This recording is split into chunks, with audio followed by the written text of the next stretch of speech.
Shalom. Ya, kita buka firman Tuhan dalam Galatia pasal yang kedua ayat 15 sampai dengan ayat yang ke-21. Galatia pasal yang kedua ayat 15 sampai dengan ayat yang ke-21.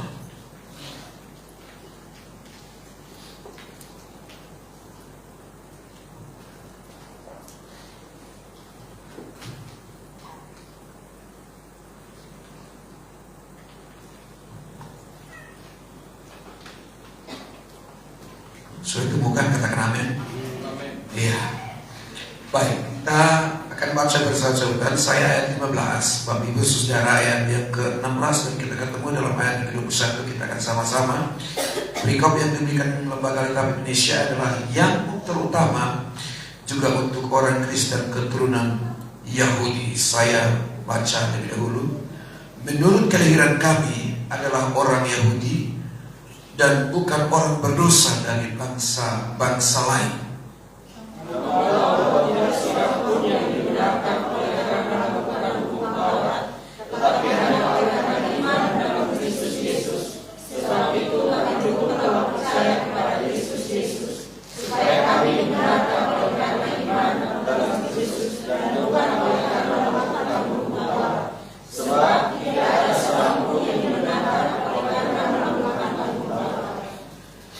Tetapi jika kami sendiri sementara kami berusaha untuk dibenarkan dalam Kristus ternyata adalah orang-orang berdosa, apakah hal itu berarti bahwa Kristus adalah pelayan dosa? Sekali-kali tidak.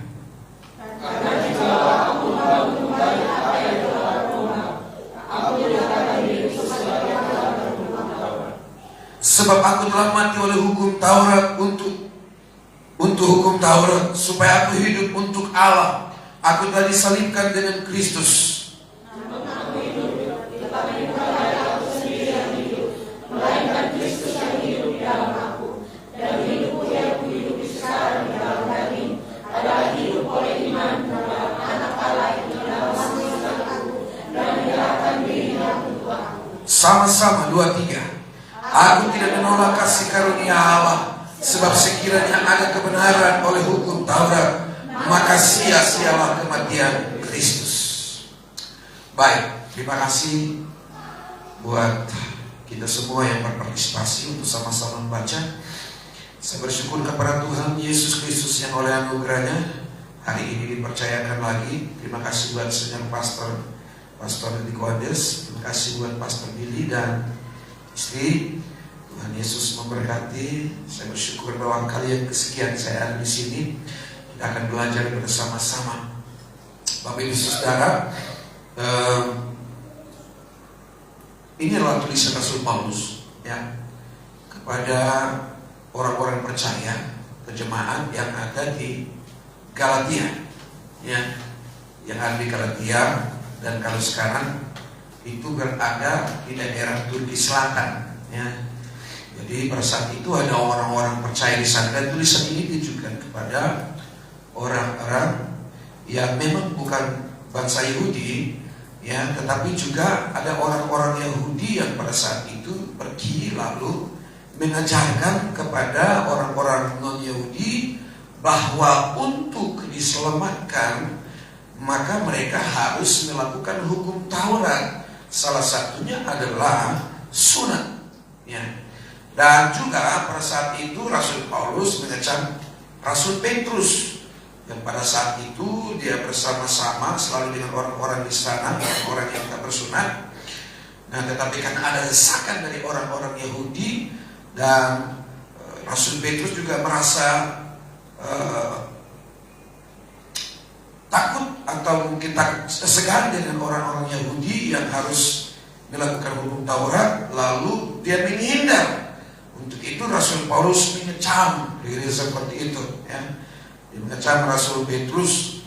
Nah, Bapak Ibu, jadi sebenarnya Rasul Paulus bilang kami ini bukan hidup di bawah hukum Taurat lagi. Bagi orang-orang yang percaya kepada Kristus tidak ada lagi di bawah hukum Taurat. Dia cukup beriman kepada Kristus, ya. Dia adalah orang-orang yang dipilih oleh Allah juga. Nah, ini berbeda. Mungkin Bapak Ibu berkata, kok bertentangan dengan Rasul Yakobus? Mana yang kita harus pakai? Bapak Ibu, saya mau kasih tahu bahwa Rasul Paulus berbicara tentang hukum Taurat dan bagaimana harus melakukan sunat. Tetapi Rasul Yakobus menekankan bagaimana hidup dalam hukum kasih dan keteladanan hidup. Jika orang beriman, dia akan menunjukkan imannya melalui perbuatannya, begitu. Tetapi Rasul Paulus, pandangan Rasul Paulus bukan berarti membatalkan Rasul Yakobus punya pernyataan, tetapi mereka saling memperlengkapi. Ya, Rasul Paulus hanya berbicara tentang bagaimana orang-orang yang menekankan harus melakukan hukum Taurat, yaitu sunat. Nah, Rasul Paulus menolak itu. Nah, tapi teman-teman Bapak Ibu, Rasul Paulus juga menekankan bahwa ternyata dia tidak sekedar, dia berkata, saya ini sebenarnya orang Yahudi, dan kalau berbicara tentang melakukan hukum Taurat, saya orang yang tidak bercacat, saya orang yang tidak bercela, saya juga orang yang cerdas. Kenapa? Saya juga orang sekolah, kira-kira seperti itu. Tetapi dia berkata, semua itu sampah bagiku. Dan hari ini saya mau kasih tahu bagi teman-teman orang Yahudi, bahkan bukan orang Yahudi, dia berkata dalam ayat yang ke-20, berkata, namun aku hidup, tetapi bukan lagi aku sendiri yang hidup, melainkan Kristus yang hidup di dalam aku. Dan hidup yang kuhidupi sekarang di dalam daging adalah hidup oleh iman dalam anak Allah yang telah mengasihi aku dan menyerahkan dirinya untuk aku. Dia mau kasih tahu bahwa perubahan dalam hidup saya adalah perubahan yang signifikan, yang memang bukan diriku lagi. Tidak ada kebanggaan sedikit apapun dalam hidupku. Seandainya aku berusaha untuk membanggakan diriku, maka aku tidak layak bagi Kristus. Sebab aku sebenarnya orang hebat, tapi ketika aku bertemu dengan Kristus, matanya dibutakan. Selama berapa hari, Bapak Ibu? 3 hari. Kemana itu? Wah, ini matanya dibutakan. Dia sering mengenali orang-orang Kristen. Ketika dia melakukan perjalanan dengan misinya akan mengenali orang-orang Kristen, Yesus membutakan matanya selama 3 hari. Yesus bilang, sebenarnya engkau menganiaya, bukan engkau menganiaya orang-orang itu, tapi engkau menganiaya aku. Ketika Rasul Paulus bertemu dengan Yesus, dia merasa tidak ada apa-apanya. Tidak ada apa-apanya. Dia bukan siapa-siapa. Berbicara tentang ahli Taurat, dia memang ahli Taurat. Orang-orang yang menjaga tradisi orang Yahudi, dia orangnya. Untuk mengikuti hukum Taurat, dia mengikuti semua dan tidak ada cacat celah bagi dirinya. Tapi ternyata ketika dia bertemu dengan Yesus, semua itu adalah sampah baginya, tak berarti. Dan dia bilang, saya tidak ego. Yesus hidup di dalam aku. Maka hari ini tema kita adalah menang atas keakuan. Apa itu keakuan, Bapak Ibu? Apa itu keakuan? Keakuan itu saya, ego pribadi.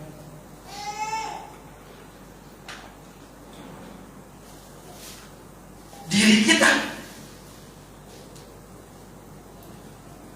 harus dikalahkan.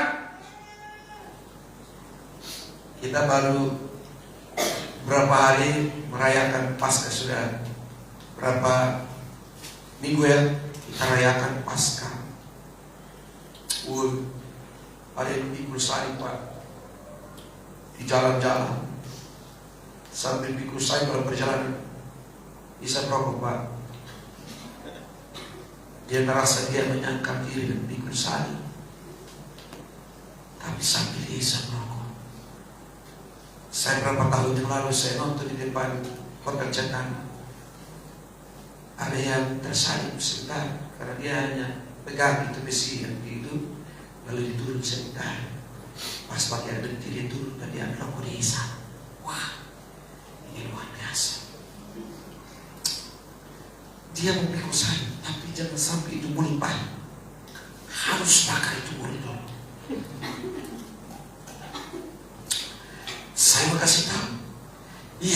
sudah mati bagi kita. Dia mengalahkan maut. Tapi ternyata hari ini kita tidak menang-menang. Kenapa kita tidak menang-menang? Karena kita belum mampu mengalahkan ego kita. Kita belum bisa mampu mengalahkan diri kita sendiri. Sehingga ketika kita mengiring Tuhan, kita kalah terus. Ada satu lagu penyembahan bilang, jatuh bangun aku berbicara. Mungkin kita Dokter Billy lebih tahu itu lagu dari Jakarta. Jatuh bangun, bangun lagi, jatuh lagi, bangun lagi, dan jatuh lagi. Dia bertobat, dia kumat lagi, bertobat, kumat terus. Ketika di gereja, oh semua kudus Pak, ngeri. Tapi ketika dia keluar, dia lebih jahat, terlalu jahat. Bahkan setan pun kalah. Setan rasa minder dengan kelakuan manusia. Suatu saat dia minta pensiun dari setan, karena ternyata manusia lebih kesetanan dari setan. Saya mau kasih tahu teman-teman, kita akan fokus pada ayat yang ke-20. Ada pujian berkata, adapun hidupku ini bukanlah aku lagi, melainkan Kristus yang hidup di dalamku. Kira-kira seperti itu. Rasul Paulus mau bilang, yang hidup di dalam saya ini bukan saya lagi, tetapi Kristus yang hidup di dalam aku. Sehingga ada kasih dalam pribadiku. Sekalipun akid, orang bilang akid itu penggalan punya sakitnya, esnya akid di sini. Dia punya pengampunan. Dia tidak akan berkata, lu belum tahu. Mereka ini dohau. Ada tuh diksi kecang. Dia tahu kali. Kita sekarang masih cerita kita punya suku. Karena kita telah terbelakang. Mereka kata sesuatu, lu belum tahu otak roten. Kira-kira seperti itu. Apalagi alor Pak Pemonce. Lu masih bawa pakai bibir terbang. Saya mau kasih tahu bahwa keakuan adalah musuh tersembunyi dalam hidup rohani kita. Musuh terbesar bukan luar. Kita selalu tuduh setan. Setan itu hanya menggoda, iblis itu menggoda. Yang tergoda itu kita yang mau lakukan seperti itu. Jadi jangan kasih salah setan terus. Itulah setan minta pensiun, karena kita lebih setan. Nah, keakuan itu seringkali membungkus dirinya dalam pembenaran diri. Ambisi pribadi atau bahkan pelayanan rohani, apapun. Tapi untuk bertumbuh dalam Kristus, kita mesti menang atas keakuan dan membiarkan Kristus bertumbuh di dalam kita. Katakan amin. Katakan amin. Ya. Sebab kalau kita tidak menyerahkan diri kita total kepada Kristus, kita berkata, kini hidupku bukannya aku lagi, tetapi Kristus dia di dalam aku. Kalau kita tidak menyerahkan sungguh-sungguh, maka kita akan ego. Kita akan ego. Bagaimana supaya mengalahkan ego itu? Yang pertama, kita mesti tahu bahwa keakuan adalah bentuk penyembahan terhadap diri sendiri. Apa-apa, sedikit tersinggung. Soalnya makin tersinggung, marah. Itu berbahaya.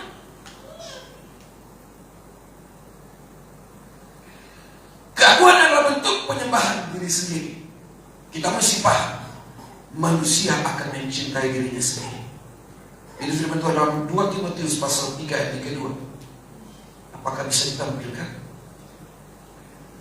2 Timotius pasal 3 ayat yang kedua. Manusia itu akan mencintai dirinya sendiri.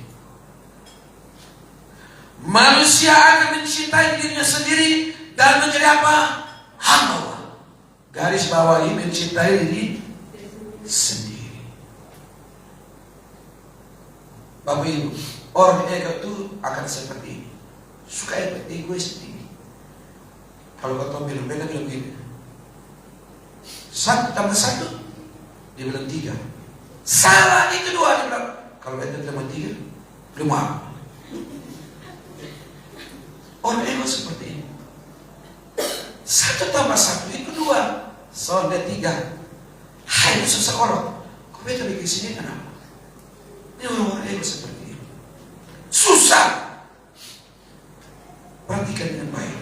Manusia akan mencintai dirinya sendiri pada akhir zaman. Perhatikan keaguan atau ego kita, ya.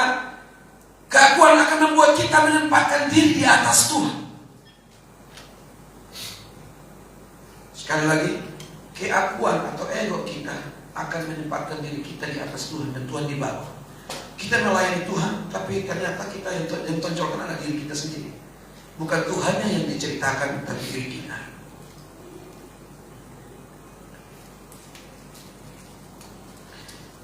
Dan tanda-tanda keaguan dalam diri seseorang, mari kita mawas diri. Sulit untuk menerima teguran. Lu tegur dia akan marah. Yang tadi saya bilang 1 tambah 1 2, saudara 3. Dan kalau dia dia akan tersinggung. Bila di sebelah masih tersinggung kok. Masih tersinggung kok.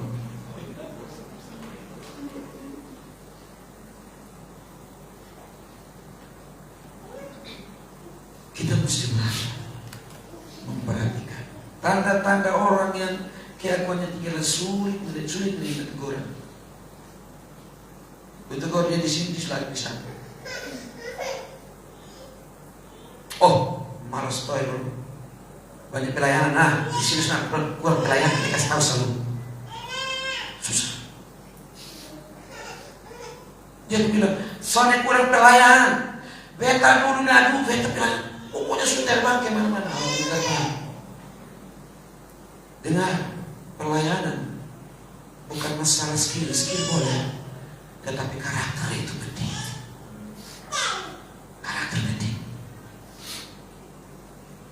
Karakter terlalu penting. Penundukan diri itu penting. Menghargai Tuhan dan menghargai pemimpin itu penting dalam hidup kita. Ketika Anda sudah ego dan tidak menghargai pemimpin, Anda susah untuk diterima teguran. Maka Anda akan selalu kemana-mana. Ini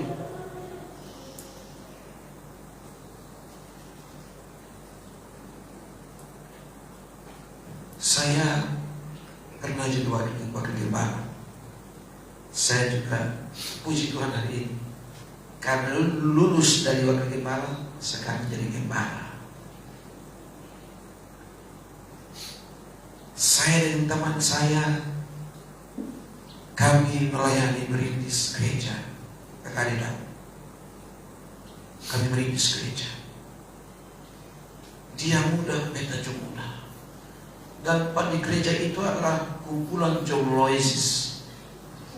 Kenapa? Karena dari gembala, wakil gembala, sekretaris, bendahara, ketua KPA, ketua pemuda, jomblo semua, termasuk saya.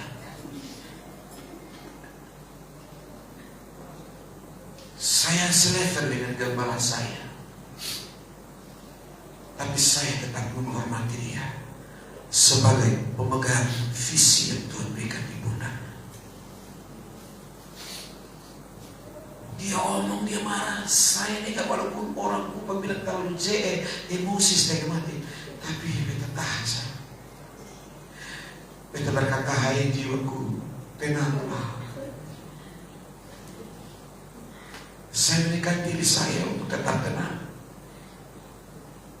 Bab tua kalau omong medis, dalam hati, kata sama-sama, juga jomblo sama-sama, tapi karena dia pemegang visi, Dia mengarahkan kita kemana Tuhan mau. Dia yang bawa kita, dia yang koordinir kita, maka saya harus ikut. Kalau saya ke kiri, dia ke kanan, maka kami akan terpecah. Tapi karena dia memiliki visi, saya akan ikut dia. Walaupun dia tarik, dia tarik, coba tangan. Papa mau kemana, dia penting selamat.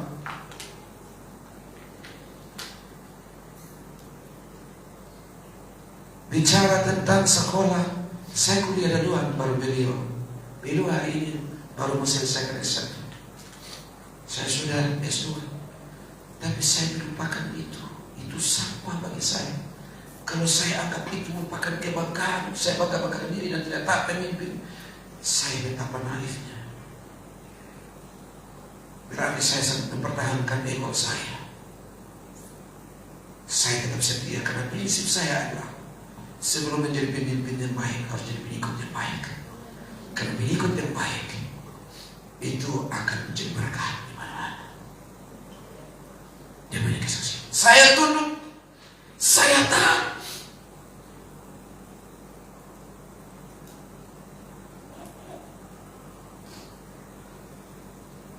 Tanda-tanda keakuan yang berapa sulit terima, tegur. Saya terima. Bahkan saya khotbah, saya sudah Pak Gembala, saya ada pelayan di sini. Walaupun sudah tahu nanti dapat waktu khotbah saya lagi. Baik mulai terbang kemana-mana. Mulai sudah.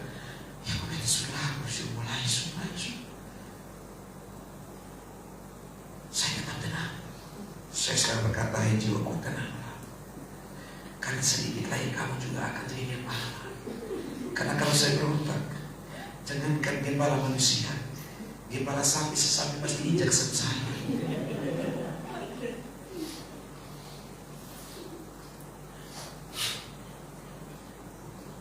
Tanda-tanda berikutnya adalah selalu ingin dipuji. Orang selalu bilang puji. Orang cinta bilang apa kok? Tidak tahu ya. Iya, itu terlalu lama hidup di timur jadi gitu.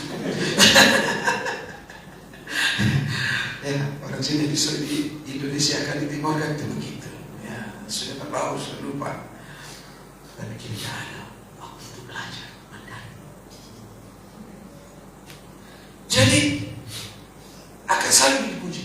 Lu puji dia ini hari, dia duduk dimaafkan. Tapi kalau saya belakang dia, akan lihat sedia. Wah, tahu model begini dia mimpi saya. Rasa berkepuk begitu.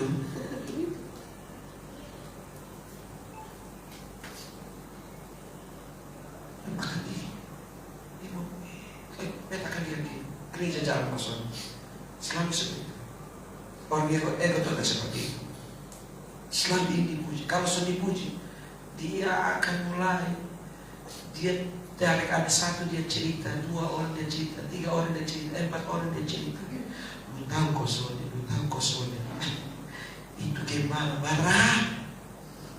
Karena kalau kita bikin paham. Ini yang Tuhan mau saya sampaikan ini.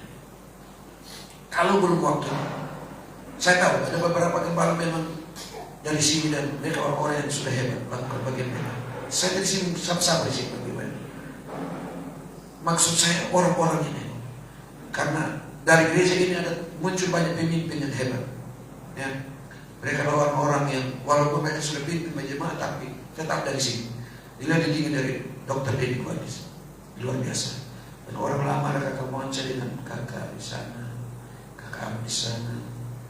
Ya, orang-orang lama saya kenal. Tapi dari sini ada muncul beberapa gereja dan mereka orang hebat yang dipimpin oleh Dr. Denny. Saya dari sini siapa-siapa. Saya menyampaikan kebenaran firman Tuhan.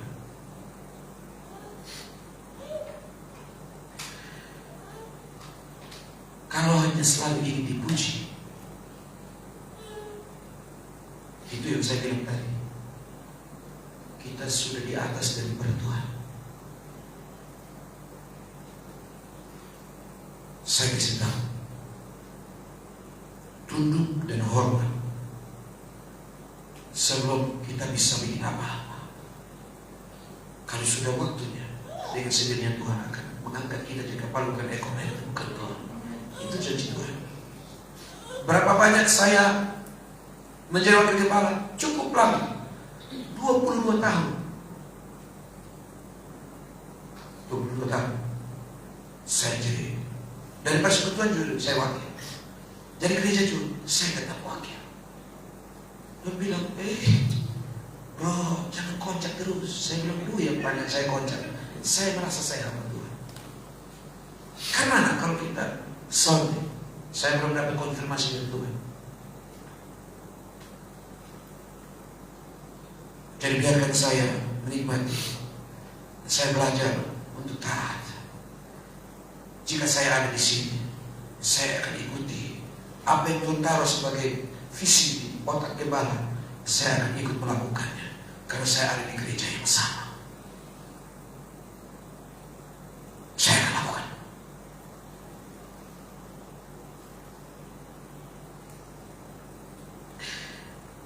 Jangan sampai orang bilang apa sih? Orang salah bilang dipuji kerja, tidak dipuji semua kerja. Kastenya, bahkan dia mau bikin kacaan. Jangan. Karena ketika kita melakukan hal demikian, kita orang paling ego. Bros Devi, wah, kami sejak di hotel mana itu, sebelum sampai hari ini juga masih bagian subsistemnya. Keren. Tetapi juga hebat kibar. Luar biasa. Pokoknya waktu ini sudah berapa keempat ya. Saya waktu sampai yang di mana itu, di tempat satu yang di belakang Martrian ya. Itu saya tidak di situ lagi karena kami punya gereja yang tadi saya cerita mereka itu sudah harus jadi gereja, jadi saya kembali. Ya, awalnya kami sama-sama dengan Dr. Dede, dengan Kakak Yeti, dengan ada beberapa kami berintis. Apa ya, mereka sudah jadi kepala luar biasa. Mereka dari sini orang-orang luar biasa. Pak Cibi, ya luar biasa. Mereka sudah jadi kepala. Artinya Hop masih kecil begini tapi sudah cetak 3 gembala. Itu luar biasa. Jadi kerjakan apa? Apa saja sudah kerjakan tanpa begitu-begitu. Tanpa begitu-begitu. Tidak usah pikir saya dapat apa. Nah, susah dapat apa-apa. Betul yang paling sekarang susah makin mudah. Tidak usah berpikir begitu. Karena yang menilai dan memberkati hidupmu adalah siapa? Tuhan. Berikutnya, kadang-kadang mencari kehendak sendiri. Kalau tadi saya bilang, melayani supaya dipuji. Jangan. Pujilah Tuhan, maka Dia akan mengangkat kita jadi kepala bukan ekor, naik dan bukan turun. Tadi saya bilang kita jomblo semua. Hari ini saya sudah panggil ayah. Pulang anak sudah ayah. Bapak, dari mana? Umur 2 tahun sudah mulai belajar. Tanya-tanya. Saya angkat motor, dia bilang, Mobi, apa Mobi pelayanan? Karena mana Kak Ari? Belum ada yang tanya tuh. Tetap sini ya. Nanti tempat waktu Kak Joshua, belum ada yang tanya tuh. Dan pikir sudah. Setia melayani. Saya melayani, lakukan bagian saya. Saya kerjakan bagian saya. Ya, saya percaya saya diam saja. Tiba-tiba bumi. Kenapa? Karena suprema. Dia bilang, nikah deh. Ya nikah deh perempuan lah. Karena saya pengalaman tuh. Saya promosi kemana-mana terakhir. Kakak. Sakit. Dan saya tenang-tenang. Orang bilang tenang-tenang sah. Dulu ada di depan berkata, Beju bertelur beribu-ribu, tak seorang pun tahu. Air bertelur sebiji pecah, kamar negeri. Kadang-kadang tanya sama beli ayam kau penyu.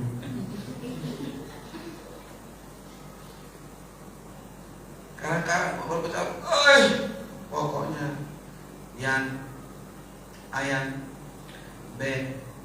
terakhir buat berbicara itu buat saya tenang-tenang saja. Diam melayani Tuhan, taat saja.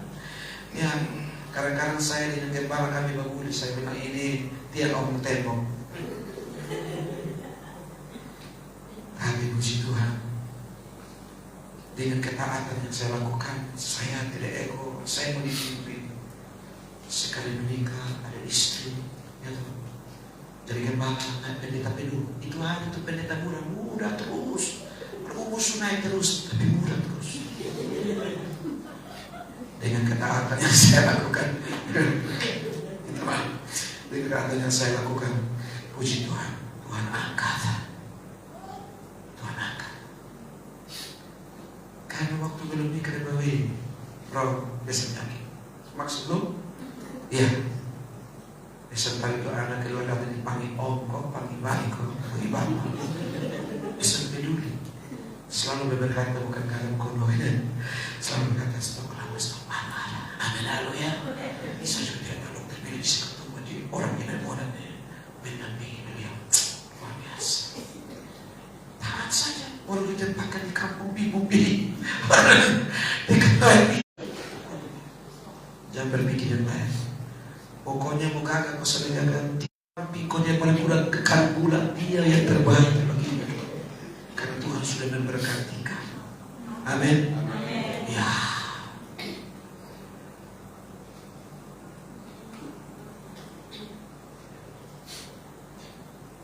Jadi itu ciri-ciri yang saya sampaikan.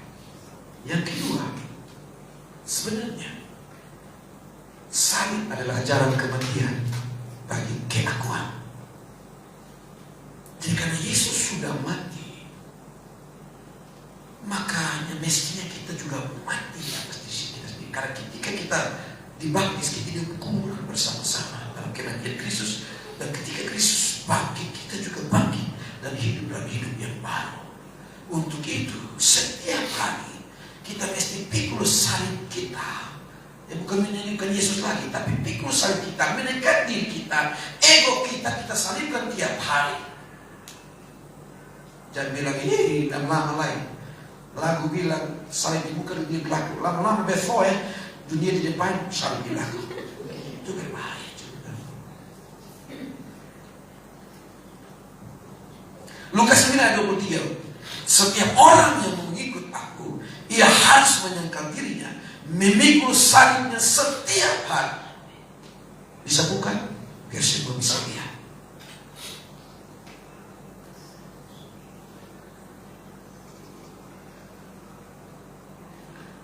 Katanya kepada mereka semua, setiap orang yang mau mengikut aku, ia harus menyangkal dirinya, memikul salibnya setiap hari, dan apa? Mengikut Yesus. Jadi Yesusnya yang dipuji, Yesusnya yang ditinggikan. Kita mesti menekan diri kita supaya Yesus yang ada di depan. Karena ketika Yesus ada di depan, kita akan jalan mulus, jalan aman, terkendali. Tapi kalau ego kita yang ada di depan, kita akan gagal dalam hidup kita. Sekalipun kita cerdas, kita punya skill yang hebat, pintar sekali, juara keliling kanan, lomba sampai luar negeri, tapi kalau tanpa karakter, sia-sia pelayanan kita.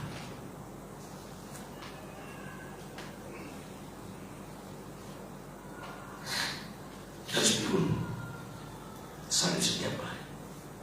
Mengikut Yesus, sekali lagi, mengikut Yesus berarti bersedia menyerahkan keinginan dan agenda pribadi kita. Sekali lagi, mengikut Yesus berarti kita harus bersedia ya menyerahkan keinginan kita di dalam Kristus dan agenda pribadi kita. Jadi jangan melayani Tuhan karena ada U di balik B. Jangan karena dipuji. Jangan karena diberikan fee. Tetapi karena memang saya melayani Tuhan, dipuji tetap melayani Tuhan, dikasih apa-apa, tanpa dikasih apa-apa, saya memang melayani Tuhan dan saya hanya menyenangkan Tuhan. Kalaupun saya dapatkan sesuatu dan itu sebuah bonus dari apa yang saya lakukan, bukan tujuan utama. Katakan bukan tujuan utama. Sekali, bukan tujuan utama. Tujuan utama adalah Yesus ditinggikan. Jadi mengikuti Kristus berarti bersedia menyerahkan keinginan dan agenda pribadi kita.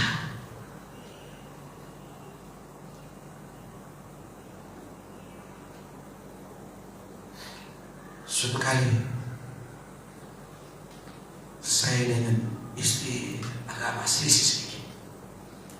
Saya ini kan suka berdoa jam 9 pagi kalau tidak ada keluar kemana-mana. Maka saya ada kos di belakang. Ketika saya naik mimbar, saya turun, saya lihat ada kos di belakang. Ada kos dalam. Jadi saya pergi siram kasih begini tepat. Habis itu saya kasih itu selang di atas bah. Saya kembali tanpa kasih mati. Listrik, maka ada muncul sumber air baru di situ. Saya semasa berdoa, oh kudus Pak, oh menangis, air mata, air ingus, air kata semua menyembah Tuhan. Tiba-tiba ada suara. Aduh, siapa yang bikin kolam di sini? Terganggulah saya. Bagaimana bisa berdoa? Sembarangan. Yang tadinya saya pikir dia adalah putri turun dari kayangan, tiba-tiba moncetnya keluar.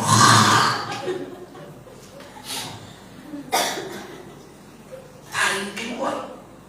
Waktu pacaran aman. Terbaik.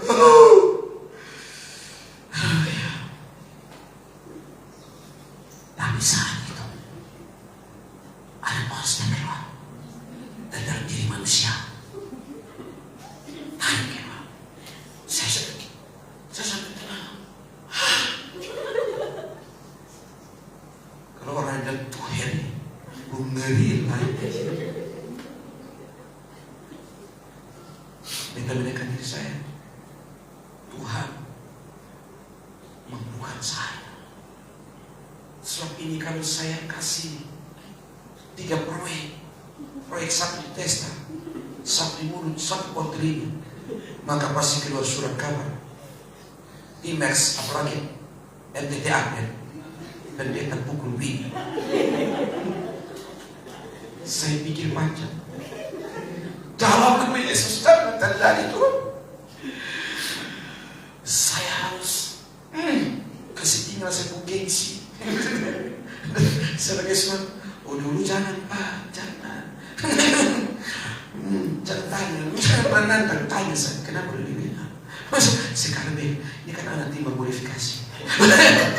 Jadi sudah, seorang akan bilang, iya kakak, ikut seorang anak itu. Ini kan paling parah.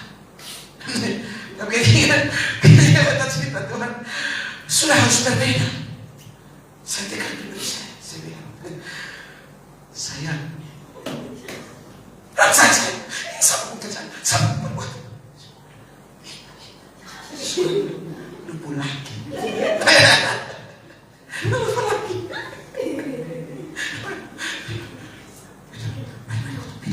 Di dalam. Tutup pintu, mereka tangis. Sayang, kira-kira itu air yang kakek 70.000 itu lebih berharga dari air falok.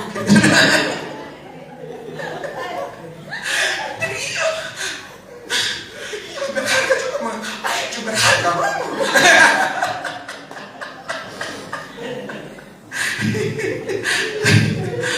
Oh, sudah tenang.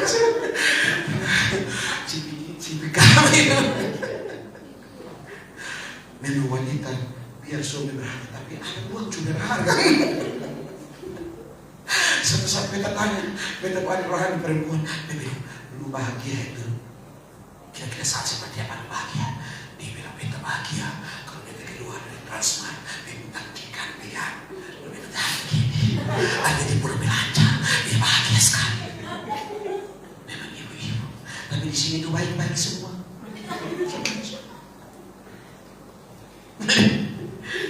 Jadi kata tekan, kata pendiri haji, aku tenanglah. Ayo, yang dulu biarlah berlalu, yang sekarang bukan aku lagi, tapi Yesus yang diam di dalam aku. Amin. Maka tenanglah, tenang, makin elus, makin tenang. Itu mau bisa mulai lari, hilang. Saya pikir, no, Yesus, bisa tidak kuat-kuat. Jadi apa lu usir mereka? Itu berbahaya banget itu. Begitu.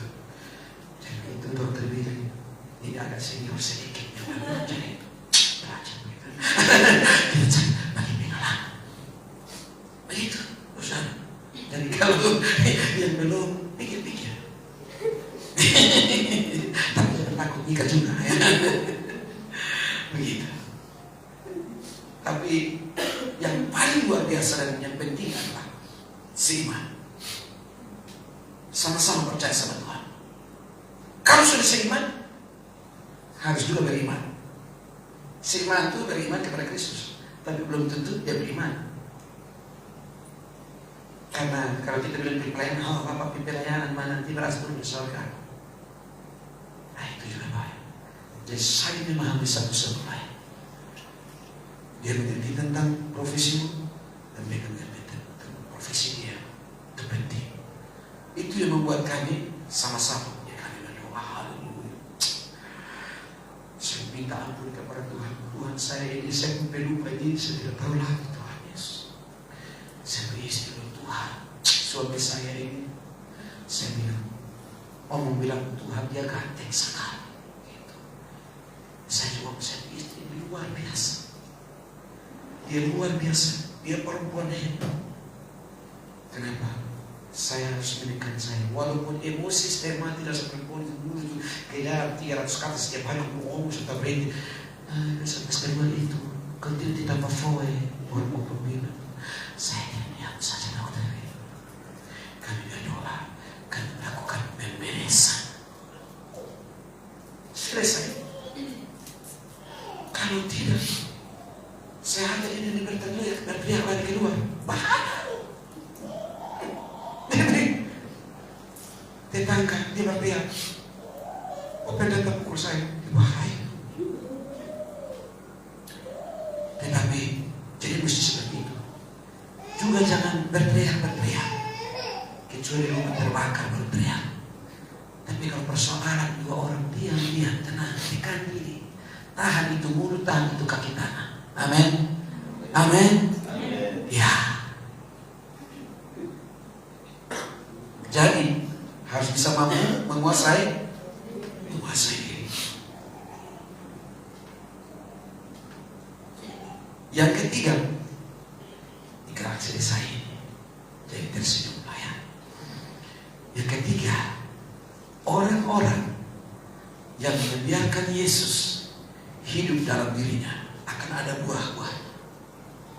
Yang pertama, dia akan hidup damai. Tidak suka cari persoalan. Orang bikin tangan saja. Kasih dia. Tidak mudah tersinggung. Kalian sendiri. Orang yang memiliki buah dalam pribadinya, buah yang pertama itu hidup damai. Tidak suka cari persoalan. Yang kedua, mudah tersinggung. Yang kedua itu mudah tersinggung. Tidak mudah tersinggung. Tidak mudah tersinggung. Beta selalu bilang, beta bukan garam kau apa? Noe. Saya pernah bilang, kita belum nikah. Walaupun umur di bawah kita, tapi kalau sedikit umur sama kita, saya dekat tenang. Doa apalagi nenek suka, bukan suka ada, ingin ada cucu, bukan selalu tanya. Kapan si Denny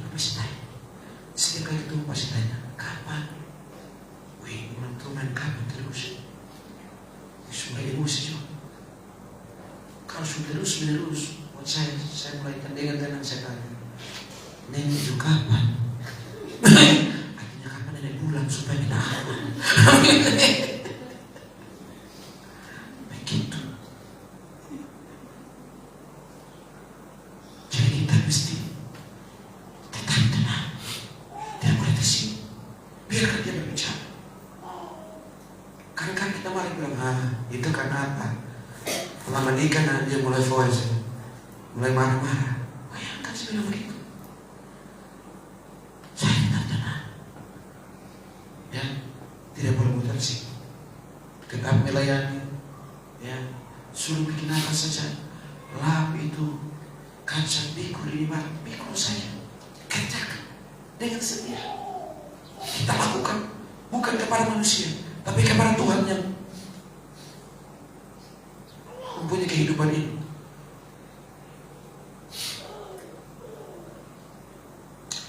Kahini aman ya. Kahini tetap bersuka cita. Semangat dari dulu tetap. Kami sering ketemu, jadi WR bersama, konca, masih semangat sama. Semua ada waktu Kahini. Amin, haleluya. Sudah aman ya. Puji Tuhan. Orang-orang melayani Tuhan selalu ada jalan bagi mereka. Sudah lewat ya kayaknya. Sudah lewati masa-masa dibully ya.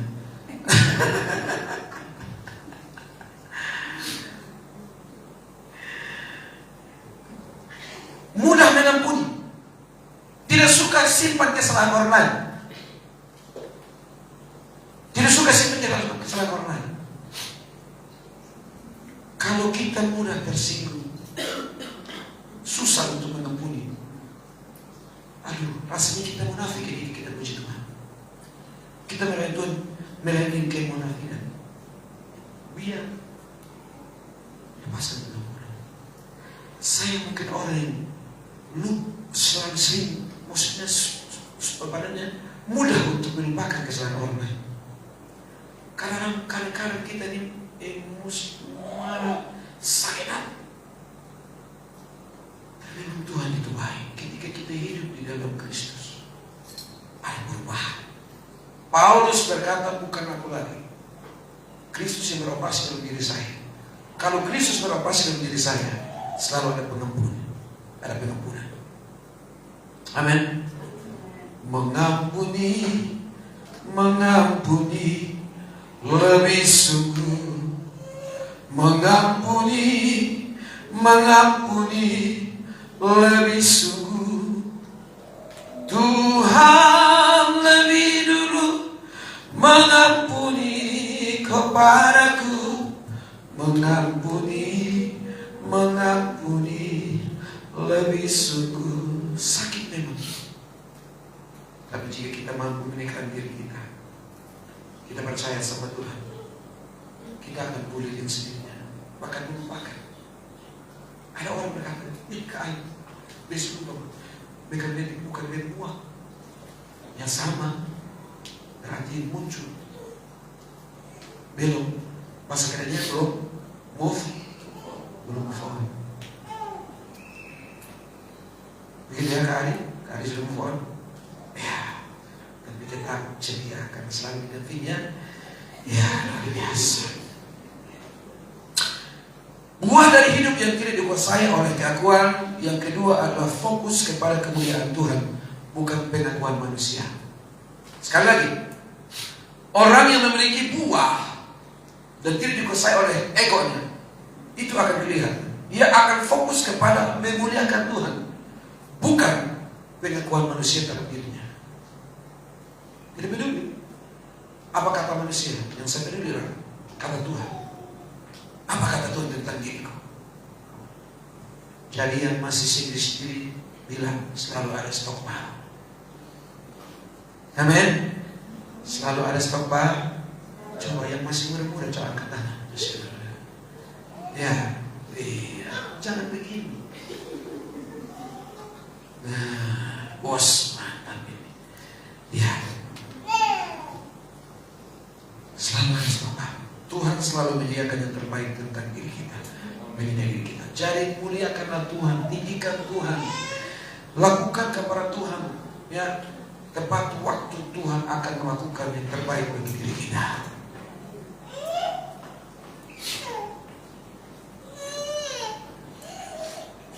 Saya saksikan itu, karena itu terjadi pada diri saya.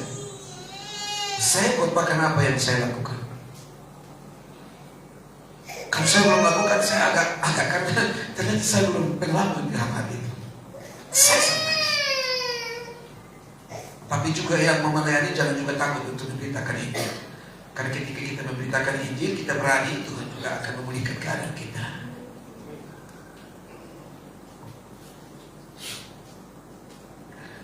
Yang berikutnya, buahnya kita akan lihat bahwa pelayan akan menjadi murni dan berdampak. Di mana-mana jadi berkat, di mana-mana jadi berkat. Pelayanan berkembang. Karena ada buahnya. Jadi tekan diri, katakan hai jiwaku tenang. Ada masalah persoalan, tenang. Ada banyak pengalaman. Kita mau hebat di luar, tapi ketika bertobat Tuhan akan uji kita dengan masa lalu kita. Saya kadang-kadang beda-beda. Di waktu saya bertobat dan bilang dia baik itu tenang. Oh, lu belum tahu. Tenang, yang sekarang,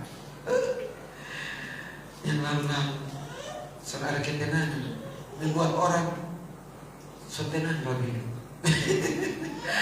Tapi hari ini udah lihat ketemu sumber khotbah ya, tenang ya. Saya ingin hanya ini bahwa firman Tuhan harus hidup dalam diri saya.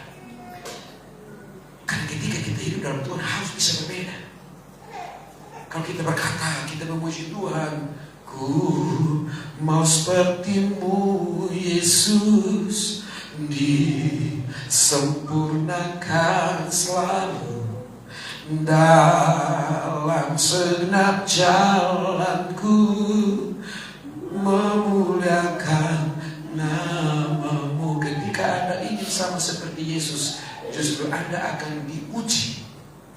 Betulkah mau sama seperti Yesus? Sabar atau tidak? Atau memberontak? Itu kan kelihatan. Jadi jika kita masih menyala, suka tersinggung, marah, tidak bisa disinggung apa-apa, itu berbahaya. Tapi ketika kita disinggung, walaupun marah, tapi tetap tenang, sabar. Kalau dia bro, tadi beta marah, beta tersinggung. Saya ini belak-belakan tuh. Kalau saya marah, saya bilang saya marah. Saya pasti begitu. Yang saya tidak suka, saya bisa ngomong. Supaya apa? Saya jangan menyimpan di sini. Saya pasti marah. Tetapi cara menyampaikan marahnya berbeda. Ya. Jangan sampai orang tidak datang gereja hanya gara-gara kita. Dia baru masuk naik tangga, dia ketumpukan doang langsung dia balik. Bagaimana kok? Atau bermain-kah di dalam transparan? Habis keluar, kita pulang. Ini berbahaya. Jadi sekali lagi, mari kita belajar untuk mengalahkan apa? Keegoisan kita. Tantangan terbesar dalam hidup ini sekali lagi bukan iblis, melainkan diri kita sendiri. Kita tidak berjuang sendiri. Dengar, Kristus telah mati bagi kita dan Dia bangkit bagi kita. Kita punya pengharapan. Mungkin kita kadang-kadang kita berkata, Tuhan, bagaimana caranya supaya kita bisa berubah? Dengar, salib Kristus ya yang akan memampukan kita. Dia sudah mati dan bangkit bagi kita, dan kita akan menang bersama Kristus. Jika Kristus sudah bangkit, kita juga bangkit dan mengalahkan keadaan kita. Kalahkan dirimu sendiri, percayalah. Kristus hidup di dalam kita, dan oleh Roh-Nya kita dimampukan untuk menang. Mari kita serahkan seluruh hidup kita kepadanya, dan biarkan kehendak Allah yang terjadi. Yang terakhir, ada sebuah ilustrasi yang saya sampaikan.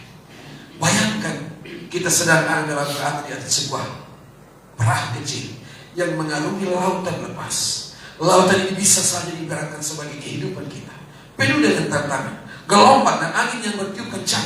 Saat perahu kita berjalan, kita sebagai nakoda terus mengendalikan kemudi, ya, pegang kemudi supaya apa? Perahu hidup kita tetap berjalan pada jalur yang benar. namun ada sebuah masalah yang terjadi. Ada bagian perahu yang penuh dengan air karena bocor. Dan kebocoran itu yang menyebabkan perahu bisa tenggelam. Dan kita harus berhenti sejenak untuk menambal kebocoran itu. Ketika kita menambal kebocoran tersebut, kita menyadari bahwa kebocoran itu berasal dari dalam perahu itu, bukan dari luar. Air yang masuk itu menggambarkan keakuan hidup kita. Keakuan adalah kebocoran yang terjadi dalam hati kita ketika kita mengutamakan diri sendiri. Sekali lagi, ketika kita mengutamakan diri kita sendiri, maka ternyata ada hal yang bocor dalam diri kita dan keakuan kita nampak. Ketika kita mengutamakan diri sendiri, keinginan pribadi dan ambisi atau egois, keakuan, kita secara tidak sadar menemukan celah bagi kebocoran itu. Seperti air yang masuk, keakuan mengganggu perjalanan hidup kita dan membuat kita tidak fokus pada tujuan yang sebenarnya. Ketika kita ego tidak bisa menekan diri kita, maka fokus kita akan berbeda. Kita bukan lagi melayani Tuhan, tapi melayani diri kita sendiri. Karena kita sendiri tersinggung, tidak bisa diajak, tidak bisa ditegur. Itu berarti kita lagi bermasalah. Dan kita tidak akan fokus pada tujuan yang sebenarnya, yaitu memuliakan Tuhan, tapi fokus pada diri kita sendiri. Dan kita menempatkan diri kita di atas Tuhan. Namun, untuk menambal kebocoran itu, kita harus berhenti sejenak. Merenung, bertanya, siapa yang mengendalikan perahu ini? Siapa yang mengerahkan perjalanan kita? Jika kita terus berpegang pada kemudi dengan tangan kita, kita akan kalah. Bocor terus, salah fokus terus. Tetapi jika Yesus yang mengendalikan hidup kita, mengendalikan hidup kita, kita percaya kita akan jalan dengan cara yang benar, yaitu tujuannya adalah memuliakan nama Tuhan, nama di atas segala. Demikian firman Tuhan. Tuhan Yesus memberkati kita. Tiba kita boleh maju. Terima kasih Tuhan.